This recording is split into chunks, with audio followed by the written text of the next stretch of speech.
Eu costumo dizer que uma das grandes vantagens da profissão de jornalista é conhecer lugares e principalmente pessoas.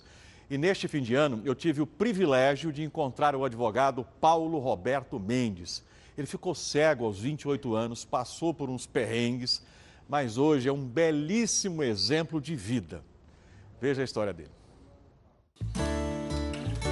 O Paulo Roberto trabalha no Tribunal de Contas do Estado. Passou no concurso em 2015, quando já tinha perdido a visão, consequência de uma doença rara e repentina no cérebro. No ano de 2012, eu fui surpreendido com um problema de saúde. Eu tive uma infecção, uma mastoidite, e isso acabou potencializando a coagulação sanguínea e eu tive uma trombose venosa cerebral.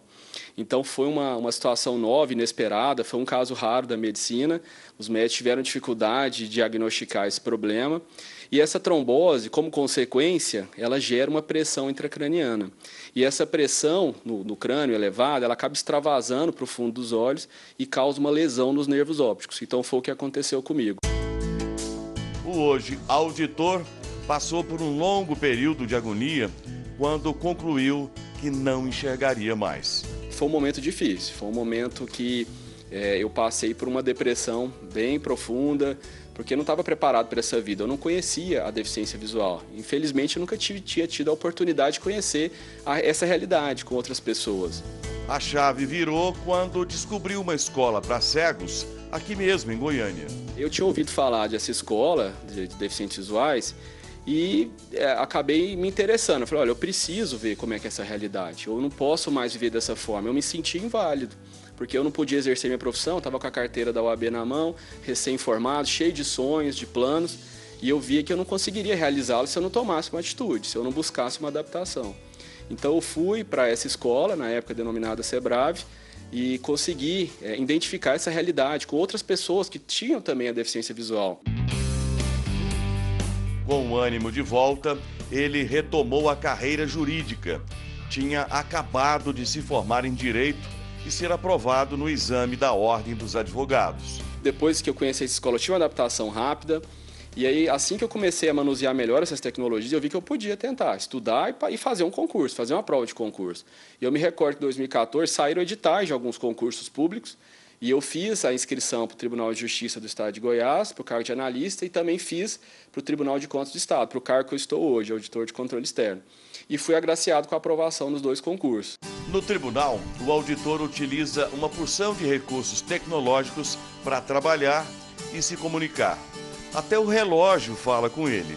8 horas 48 minutos, pôr do sol. Mostrador, 16 em 3.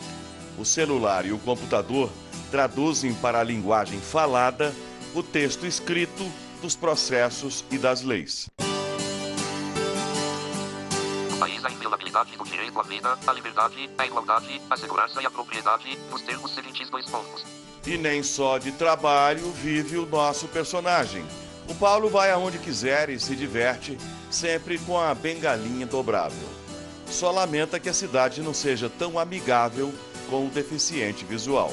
Se a sociedade, o poder público se conscientizar e tentar oferecer um ambiente mais adequado, mais acessível para as pessoas com deficiência em geral, a gente consegue participar dessa sociedade, consegue participar das atividades urbanas, do lazer, dos esportes e também, principalmente, do mercado de trabalho.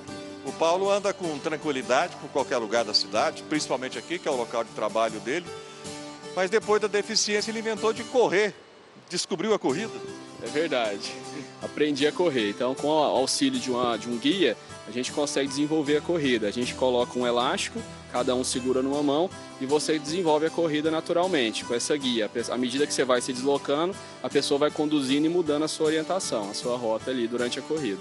Você descobriu depois da deficiência? Exatamente. Me tornei corredor depois que eu perdi a visão.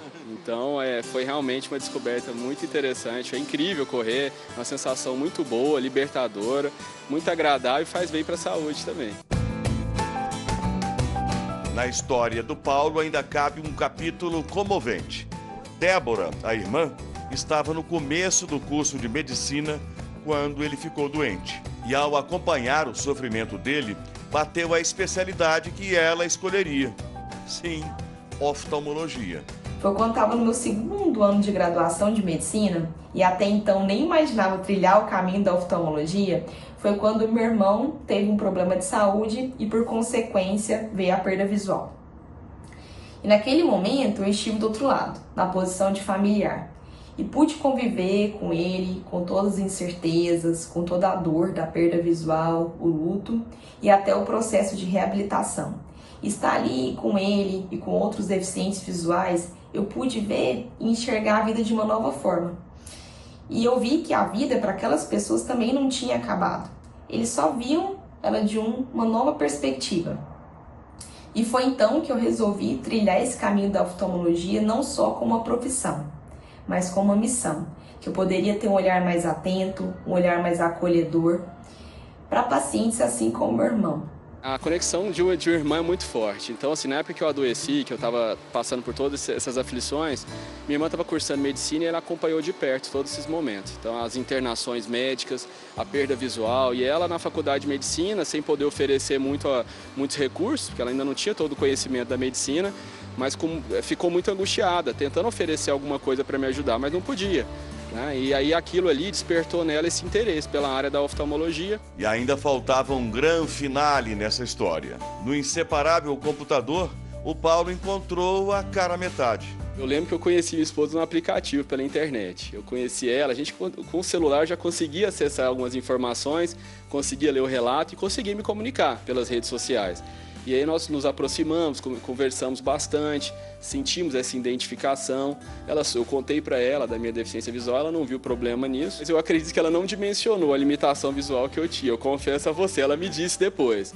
Depois que nos encontramos, ela viu, mas foi uma ótima companheira desde o primeiro momento, né? Então, ela me conduziu muito bem. O homem que passou por tantas emoções vai passar por mais uma.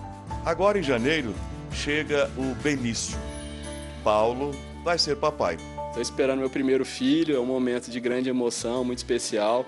E está vindo aí para o final de janeiro, 2025, e é uma alegria muito grande para mim. Estou muito ansioso por isso, a expectativa enorme, porque realmente é um sonho que eu realizo, de ter esse filho.